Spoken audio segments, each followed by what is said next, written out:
Zāļu, kuru sastāvā ir vairākas aktīvās vielas, izrakstīšana e-veselības portālā. Ārstniecības personai sadaļā pacientu pieņemšana logā identifikators jānorāda pacienta identifikācijas numurs. Pēc tam jāklikšķina uz loga uzsākt pacientu pieņemšanu. Pēc tam no pieejamo pakalpojumu klāsta jāizvēlas sadaļa izrakstīt īpašo recepti.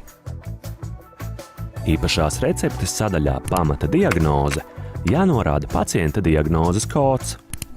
Lai ārstniecības persona izrakstītu zāles, kuru sastāvā ir vairākas aktīvās vielas, jāievada pirmās aktīvās vielas nosaukuma sākuma daļa un jāizvēlas nepieciešamā kombinācija no izvēles. Gadījumā, ja izvēlē neparādās vajadzīgā aktīvo vielu kombinācija, sadaļā zāļu nosaukums jāieraksta pirmā aktīvā viela, un aiz tās jāliek slīpsvītra, aiz slīpsvītras atstarpe.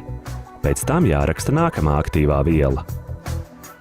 Izrakstot medikamentu ar aktīvo vielu, ir jābūt atzīmētai sadaļai drīkst aizvietot.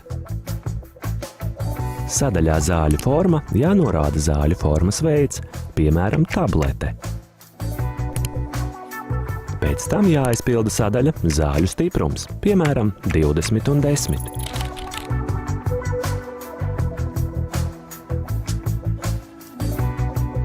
Tālāk aizpilda sadaļas mērvienība un izrakstītais daudzums, piemēram, 30 tabletes. Zemāk redzamajā sadaļā mērvienība, kur atrodas iepratim sadaļai izrakstītais daudzums, jāatzīmē norāde N.